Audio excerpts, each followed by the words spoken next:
बरादराने मिल्लत इस्लामिया, अल्लाह पाक ने फरमाया ए ईमान वालो तुम इस्लाम में पूरे पूरे दाखिल हो जाओ। आइए थोड़े से आगे चले, इस जलसे में आने वालों अज़ीज़ाने मिल्लत इस्लामिया, अब हम और आप अपने गिरबानों में झांक करके देखें आखिर हम में ऐसी कौन सी कमी नजर आ रही है। प्यारे थोड़े से और आगे चलिए, कमी सब जानते हैं। अज़ीज़ाने गिरामी, मदरसा दारुल उलूम रज़ाए मुस्तफ़ा में तशरीफ लाए हो, हम आपका दिल से इस्तकबाल करते हैं, स्वागत करते हैं और इसके आगे साथ साथ ये दावत देते हैं आज आप जलसे में तशरीफ लाए हो। इस जलसा सुनने से पहले अगर नमाज नहीं पढ़ते थे और सुनने के बाद भी नमाज नहीं पढ़ोगे तो प्यारे जलसा सुनने का फायदा क्या होगा। अगर आज इस मदरसे में आकर के जलसा सुनने से पहले आप झूठ बोलते होगे, जलसा सुनने के बाद भी झूठ बोलोगे तो प्यारे फायदा क्या होगा। अज़ीज़ाने गिरामी, जलसा सुनने का मतलब क्या है, ताकि हमारी इस्लाह हो जाए, ताकि हमारे अंदर जो खराबियां है वो सारी की सारी निकल जाए। हम दूसरों की नमाजों को देखते हैं, हम दूसरे के पैर के अंगूठे को देखते हैं, सजदे की हालत में किसका अंगूठा कितनी ऊपर टंगा हुआ है, कभी हमने अपने आप को नहीं देखा हमारे पैर का अंगूठा भी जमीन पर टिक रहा है कि नहीं टिक रहा है, अंगूठे की बराबर वाली उंगली का पेट टिक रहा है कि नहीं टिक रहा है। हमें दूसरों के अंदर खामियां नजर आती हैं, लेकिन क्या कभी हमने अपने अंदर भी खामी तलाश की कि हमारे अंदर तो कोई खराबी नहीं है। अज़ीज़ाने गिरामी, ये जलसा इसलिए होता है, पढ़ाओ अपने बच्चों को, खुद ना पढ़ सके तो अपने बच्चों को पढ़ाओ, इतना पढ़ाओ इतना पढ़ाओ जितने से के जायज नाजायज का पता चल जाए, हराम हलाल का तुम्हें तमीज हो जाए, सलाम करने का तरीका आ जाए। वरना तुम्हारा हाल ये है, अगर हमारे सामने कोई मोटा चिमटा लेकर के अगर कोई आ जाए, लंबे बाल रखा करके हमने उसी को सबसे बड़ा पीर समझ लिया, अगर 5 अंगूठियां पहन करके आ जाए हमने उसी को सबसे बड़ा पीर समझ लिया, अगर कोई गले में 1000 दाना तस्बीह डाल करके आ जाए हमने उसी को सबसे बड़ा पीर समझ लिया।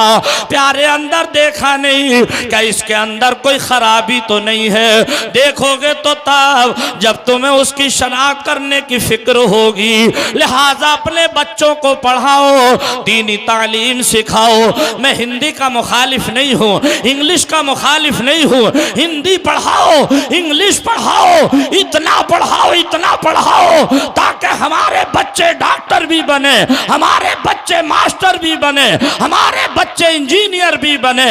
लेकिन पहले कुरान पाक पढ़ाओ, हदीस पाक पढ़ाओ ताकि डॉक्टर जब बने तो किडनी चोर डॉक्टर ना बने बल्कि ईमानदारी से ऑपरेशन करने वाले डॉक्टर बने। बेशक सुभान अल्लाह। नारे तकबीर, नारे रिसालत, नारे गौसियत, मसलके आला हजरत, फैज़ानी आला हजरत, तहफ़्फ़ुज़ कुरान कॉन्फ्रेंस हजरत कारी जाकिर साहिब क़िबला।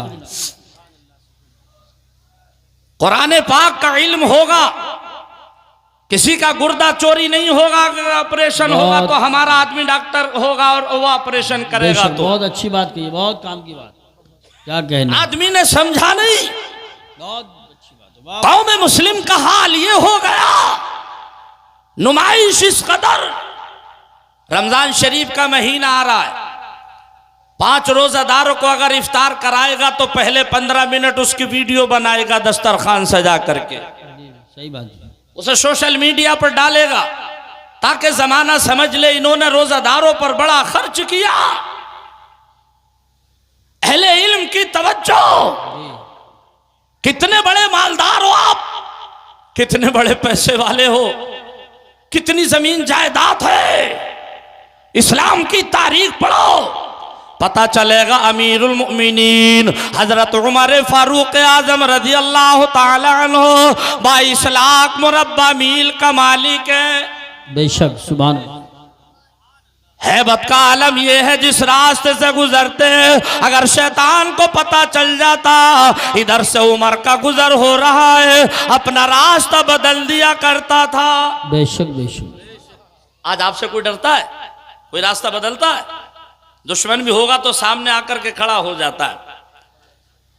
उमर फारूक आजम रजी अल्लाह ताला अन्हु रातों को गश्त लगाया करते। किस लिए लगाते?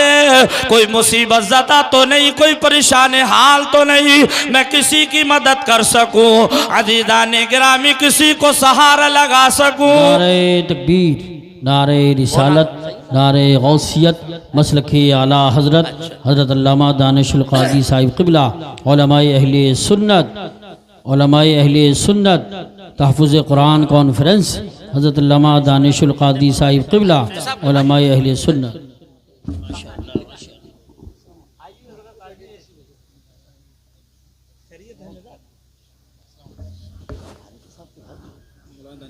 हाँ देखिए स्टेज की बहारों में और भी इजाफा हो गया। उस्तादुल उलमा हज़रत अल्लामा मौलाना मुफ्ती दानिश रज़ा साहिब क़िबला रौनक स्टेज हो चुके हैं। आप हज़रत के चेहरे की ज़ियारत भी करते रहिए और आपकी समातें बहुत अच्छी हैं, मेरी बात भी सुनते रहिए। कोई परेशानी तो नहीं हो रही ना? बात समझ में आ रही है? तो ज़रा तड़प कर बोले सुभान अल्लाह। सुभान। जोर से कह दें आगे से पीछे तक या रसूल अल्लाह। अजीज़ाने मिल्लत इस्लामिया, बात कहाँ चल रही थी कि आप रातों को गश्त लगाते, किस लिए लगाते?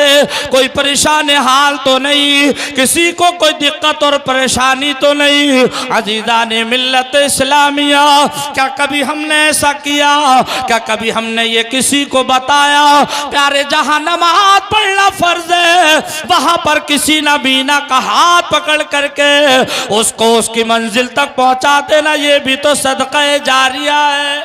बेशक बेशक। सुभान।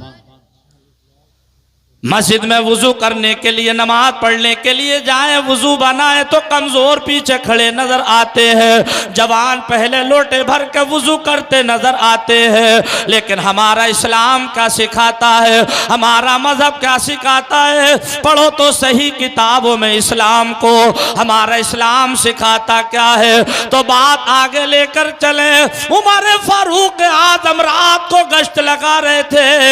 एक मर्तबा अचानक से कहीं से रोने की आवाज आई। आपने खड़े होकर के आवाज सुना, रोने वाला कौन है नजर नहीं आया, लेकिन आवाज बराबर आ रही है। आवाज के सहारे सहारे चले गए। कुछ दूर पहुंचे, देखा एक नौजवान है, वो रो रहा है। 2-4 कदम के फासले पर एक लेडीज बैठी है, उसके भी रोने की आवाज आ रही है। दोनों रो रहे हैं, गोया कि ये दोनों मियां बीवी हैं। बेशक बेशक। सुभान अल्लाह। आपने धीरे से उस नौजवान को अपने पास बुलाया, पूछा भाई रोने का सबब क्या है? इसने कोई जवाब ना दिया। आपने फिर पूछा तुम्हारे रोने की वजह क्या है? कुछ ना बोला। आपने फिर पूछा और फरमाया भाई कोई मेरे लायक काम हो तो बताइए। इसने झुंझला कर कहा मियां तुमने से बहुत आए पूछने के लिए, तुम क्या मदद करोगे? अब आप बताइए, अगर आपसे कोई उल्टा जवाब दे तो आप क्या बोलोगे? अल्लाह अल्लाह। यही कहोगे कि हम ईंट का जवाब पत्थर से दे करके जानते हैं। मगर हमारा इस्लाम क्या सिखाता है? आपने फिर पूछा भाई मेरे लायक कोई काम हो तो बताइए। जब आपने फिर से पूछा, कहने लगा मुझे किसी मर्द की मदद की जरूरत है, साथ में मेरी बीवी है, मेरी बीवी को किसी लेडीज की मदद की जरूरत है, इसलिए कि बच्चे की पैदाइश का वक्त करीब है। आपने फरमाया 5-10 मिनट ठहरो। घर आए, रात के 12-1 बजे का टाइम है, दुनिया आराम से सो रही है, रात का सन्नाटा है। आपने अपनी शरीक हयात को जगाया। फरमाते हैं बेगम क्या नेकियां कमाना चाहती हो? सुभान अल्लाह सुभान अल्लाह। कहने लगी मेरे सर के ताज, रात का सन्नाटा है, जमाना सो रहा है, इस वक्त नेकियां कहां कमाई जा रही है? फरमाया बोलो। जवाब दिया मुझे आपसे भी ज्यादा नेकियों की जरूरत है। तो आपने पूछा ये बताओ जब बच्चा पैदा होता है औरत को किस किस चीज की जरूरत होती है? आपकी शरीक हयात ने बताया मेरे सर के ताज ये होना, ये होना, ये होना, ये सारी चीजें एक जगह पकेंगी, गर्म पानी होगा जिसको काढ़ा बोलते हैं, वो औरत को पिलाया जाता है, उसके बाद में बच्चा दुनिया में तशरीफ लाता है। आपने फरमाया घर में सारी चीजें मौजूद है, इन सारी चीजों को ले लो। उन्होंने लिया, आपने आग का इंतजाम किया, उस नौजवान के पास पहुंचे।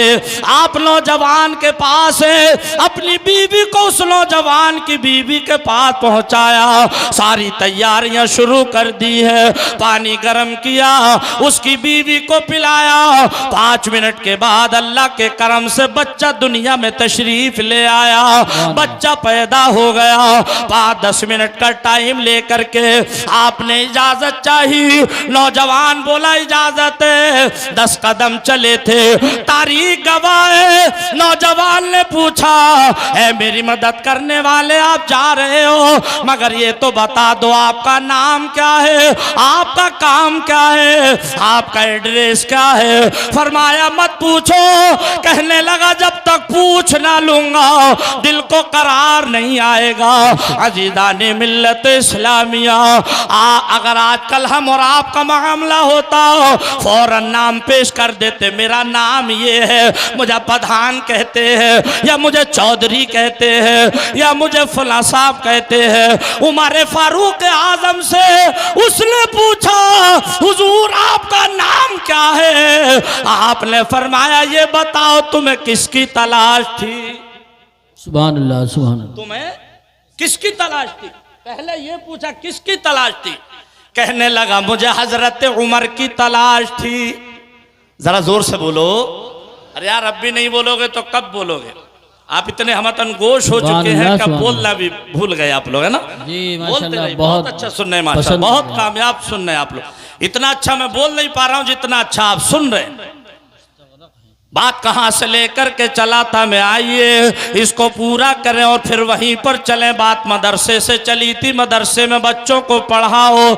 आपने पूछा तुम्हें किसकी तलाश थी? कहने लगा हजरत उमर की तलाश थी। आपने पूछा उनकी तलाश क्यों थी? कहने लगा मैंने सुना है उमर बड़े दिलेर हैं, बड़े सखी हैं, बड़े दरिया दिल हैं, बड़ी मदद करने वाले, मुझे मददगार की जरूरत थी, मैं उनकी तलाश में निकला था। आपने फरमाया भाई तुम जिसकी तलाश में निकले थे वही उमर इस वक्त तुम्हारे सामने खड़ा है। सुभान अल्लाह, माशाअल्लाह, माशाअल्लाह, बहुत जोर से बोलो। रोने लगा, कदमों में गिर पड़ा, हुजूर गुस्ताखी हो गई। पूछा क्या हुआ? हुजूर मैंने क्या क्या ना कहा आपको, आपने कितनी दफा मुझसे पूछा, मैंने हर मर्तबा उल्टा ही जवाब दिया, हुजूर माफी चाहता हूं। आपने फरमाया भाईजान ये देखो तुम खड़े कहाँ हो, ये कोई और जगह नहीं, ये मेरे आका का मदीना है। बेशक, सुभान, मेरे आका का मदीना है।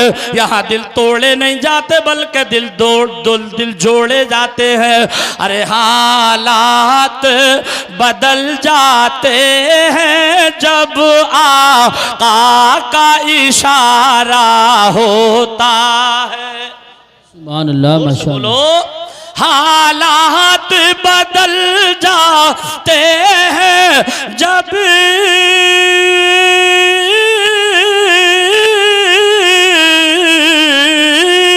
हालात बदल जाते हैं जब अजिया का इशारा होता है। अरे कांटा भी चुभे दीवाने को कब उनको गवारा होता है। कांटा भी चुभे दीवाने को कब उनको गवारा होता है। और उस रोज से ए प्यारे आका मरने की तड़प है इस दिल में। बेशक, बेशक, सुभान अल्लाह। आप लोग सोच रहे होंगे जाकिर तुम्हारे दिमाग का एक तार तो नहीं हट गया? क्या किसी के दिल में मरने की भी तड़प होती होगी? अगला बंद सुनेंगे तो आप कहेंगे बात बिल्कुल सच्ची है। उस रोज से ऐ प्यारे आका मरने की तड़प है इस दिल में। उस रोज से ऐ प्यारे आका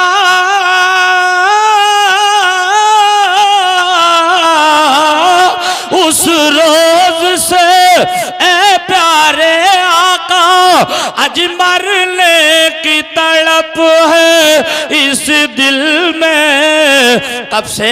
अरे जब से ये सुना है तुरबत में दीदार तुम्हारा होता है। जब से ये सुभान अल्लाह। नारे तकबीर, नारे रिसालत, नारे गौसियत। मैं सोच रहा था आला हजरत जब ये शेर पढ़ूंगा तो मजमे से नारा लगेगा। अच्छा, एक बेटी के ताल्लुक से शेर पढ़ रहा हूँ, कारी यूसुफ रजा साहिब क़िबला। अब इंशाल्लाह उम्मीद है कि आपके मजमे से नारा लगेगा, है ना? मत बोझ समझना बेटी को पैगाम नबी है ऐ लोगो। मत बोझ समझना बेटी को आज पैगाम नबी है ऐ लोगो। क्यों? कि जिस घर में हो बेटी उस घर में जन्नत का नजारा होता है। सुभान अल्लाह, अल्लाह वाह, अल्लाह, या रसूल अल्लाह, या रसूल अल्लाह, जिंदाबाद, माशाल्लाह, जिंदाबाद। दोनों अब जब बेटी के ताल्लुक से शेर सुना है तो ये भी सुन लीजिए। अब मैं तकरीर समेटना शुरू कर रहा हूँ।